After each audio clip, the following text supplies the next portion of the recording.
দাঁড়ায় কেন কেন বাড়ি শব্দটা খুব ছোট, কিন্তু এর ব্যাপ্তি আকাশের সমান। সোহে আমাকে মানে খুব অবস্থা খারাপ ছিল বাড়ির। এই দিদি ছিল বলে বাড়িটা দিয়েছে। যেন মমতা সরকার যেন বারবারকে আমাদের কাছে সাহায্য পাই, অনেক সাহায্য করেছে। এই নিয়ে ছেলের সংসার নিয়ে খুব ভালো আছি, খুব সুবিধায় আছি। আরও বারবার যেন দিদিকেই চাই, এরকম সুবিধা সুযোগ যেন আবার দিদি দিতে পারে। কাঙাল কি কেউ নয় হে গৌর। বাড়ি মানে কি শুধুই ইট কাঠ পাথরের একটা কাঠামো, নাকি মাথার ওপর একটা ছাদ? না, বাড়ি তার চেয়েও অনেক বেশি কিছু। বাড়ি হলো মানুষের পরিচয়। বাড়ি হলো দিন শেষে ফিরে আসার একটা নিশ্চিত ঠিকানা।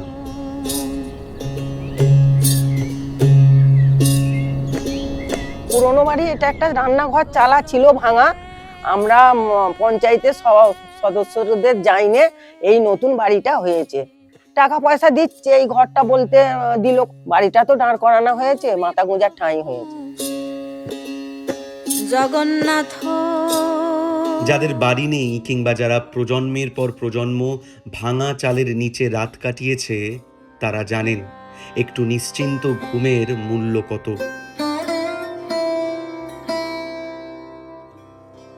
বাড়িতে খুব ভাঙাচুরো ছিল, জল পড়তো ঘর দিয়ে, তারপরে বেড়াঘোরাও ছিল না, খুবই কষ্টের মধ্যে গিয়েছে আমাদের।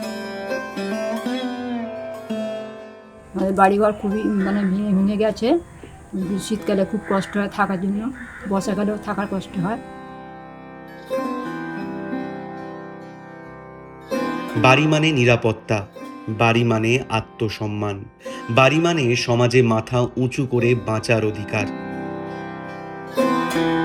রাজ্য সরকার তার সীমিত ক্ষমতা সত্ত্বেও সম্পূর্ণ নিজস্ব টাকায় বাংলার বাড়ি গ্রামীণ প্রকল্পে রাজ্যের 21টি জেলার 12 লক্ষ যোগ্য পরিবারকে আমি তাদের সকলকে আমাদের অভিনন্দন জানাই। 60,000 করে দুবার 1,20,000 টাকা করে দেওয়া হবে।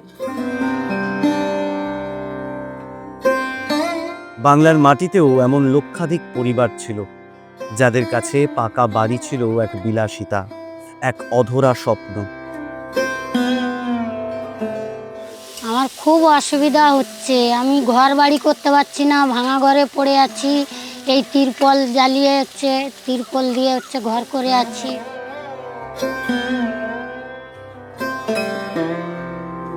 বাংলার জনদরদী মুখ্যমন্ত্রী মমতা বন্দ্যোপাধ্যায় সেই কষ্টের ভাষা বুঝেছিলেন। তিনি অনুভব করেছিলেন রাজ্যের গরিব মানুষকে শুধু খাদ্য বা বস্ত্র দিলেই হবে না, তাদের দিতে হবে স্থায়ী ঠিকানা, দিতে হবে আত্মমর্যাদা।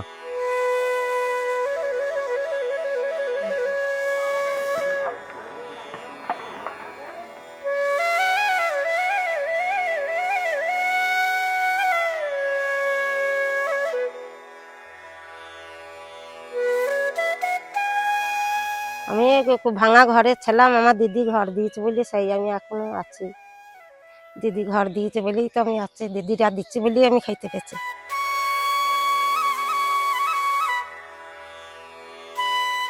ঘর আর আগে ছিলাম টালি টালি করে করেছিলাম, ঘর করে জল পৈতুল থাকতে পারতাম না। সরকারি থেকে দিয়ে আমার বিশাল উপকার হয়েছে। ছেলে থাকলে ভালো করে সুখে শান্তিতে থাকতে পারছি।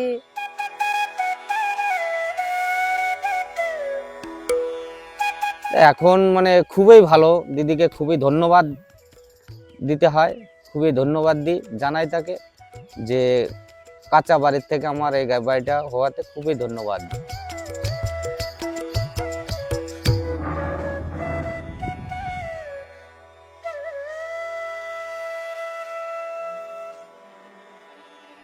কিন্তু বাংলার মানুষের এই সুখের সময় বাংলা বিরোধী বিজেপির সহ্য হলো না। গরিবের মুখে হাসি ফুটলে যাদের গাত্রদাহ হয়, সেই কেন্দ্রীয় সরকার শুরু করলো এক নোংরা রাজনীতি। বাংলার গরিব মানুষের হক সম্পূর্ণ রাজনৈতিক প্রতিহিংসার কারণে প্রধানমন্ত্রী আবাস যোজনায় 24,275 কোটি টাকা আটকে দিল দিল্লি। 100 দিনের কাজ 4 বছর বন্ধ করে দিয়েছে, আবাস যোজনা বন্ধ করে দিয়েছে, গ্রামীণ রাস্তার কাজ বন্ধ করে দিয়েছে, হাইকোর্ট অর্ডার দিয়েছে, সুপ্রিম কোর্ট অর্ডার দিয়েছে। এটা আমাদের অপরাধ ভালো কাজ করা? দিনের পর দিন, মাসের পর মাস, বছরের পর বছর বাংলার সরকার বারবার আবেদন করল, কিন্তু কেন্দ্রের থেকে না পাওয়া গেল সদুত্তর, না পাওয়া গেল আশ্বাসের আলো। একেই বলে বঞ্চনা, শোষণ এবং বাংলা বিরোধী রাজনীতি। একেই বলে বাংলার মানুষের প্রতি চরম অবহেলা। সমস্যার কথা কি আর বলবো, আপনারা এসে পজিশন তো দেখতেই পাচ্ছেন। বৃষ্টি হলে যে বর্ষায় কি জল পড়ে আর কি অবস্থায় থাকি আমি জানি, আমার ওপরওয়ালা জানে। তারপরে বাচ্চাদের তো ঠান্ডা লেগেই আছে, আর জল পড়ে এরম 1 হাঁটু এতটা জমে যায়।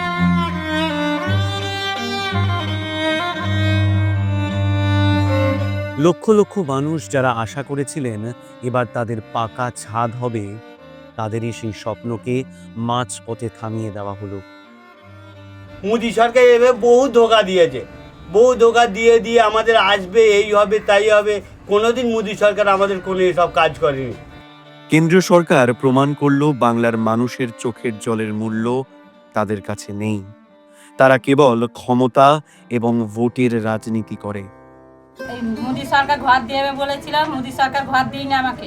আমি থাকতে পারিনি, অনেক সাপ বিছে এরকম ঢোকে, বাচ্চাদের নিয়ে শুই। এই দেয়াল পড়ে গেছে, এই মাটি আমার জড়া করা আছে, জল পড়ছে, টালির জল পড়ছে।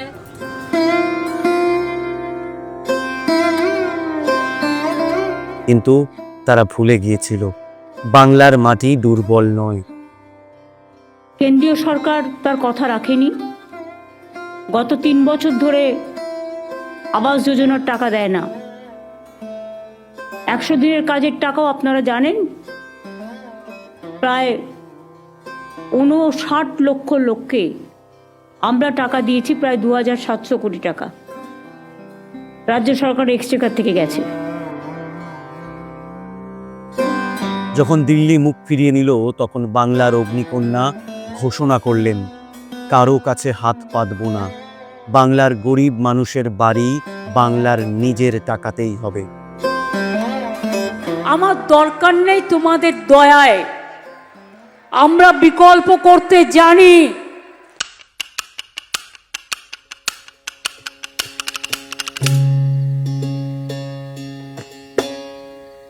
কেন্দ্রীয় সরকার বঞ্চনা করেছে, আর তৃণমূল কংগ্রেস সরকার দিয়েছে সম্মান। কেন্দ্র যেখানে অপমান করেছে, দিদি সেখানে মাথা তুলে রেখেছেন। ঘরের মাটির ঘর ছিল, ঘরের চাল, সত্যি খুব অসহায় অবস্থায় ছিল। এবং এই যে ফোন করার পরে 60,000 টাকা প্রথম পেলাম কিস্তিতে, তারপর আবার 60,000 টাকা পেলাম।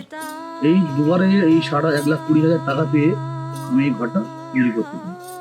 মা মাটি মানুষ সরকারের সম্পূর্ণ অর্থায়নে চালু বাংলার বাড়ি গ্রামীণ প্রকল্পের মাধ্যমে পশ্চিমবঙ্গের 12 লক্ষেরও বেশি পরিবারকে বাসস্থানের সুবিধা দেওয়া হয়েছে, যার জন্য ব্যয় হয়েছে 14,400 কোটি টাকা।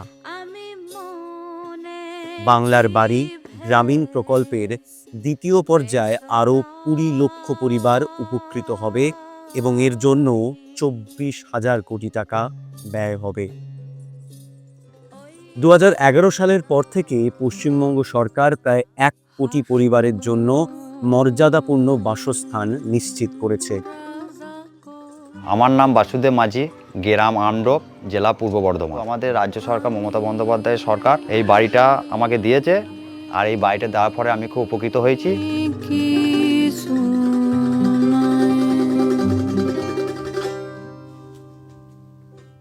কেন্দ্রীয় সরকার অন্যায়ভাবে তহবিল বন্ধ করার আগে পর্যন্ত গ্রামীণ বাড়ি নির্মাণে বাংলা ছিল দেশের 1 নম্বরে।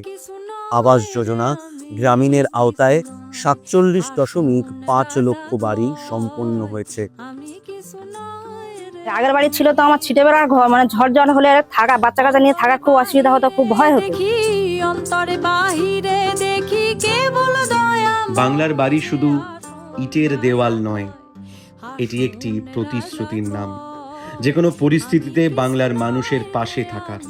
ঝড় আসুক, বাধা আসুক, কিংবা আসুক কেন্দ্রীয় সরকারের বঞ্চনা, মা মাটি মানুষের সরকার আপনাদের হাত ছাড়বে না। কারণ এই সরকার জানে আপনাদের সম্মানই বাংলার সম্মান, আর এই সম্মান রক্ষার লড়াইয়ে তৃণমূল কংগ্রেস আজীবন আপনাদের পাশে থাকবে।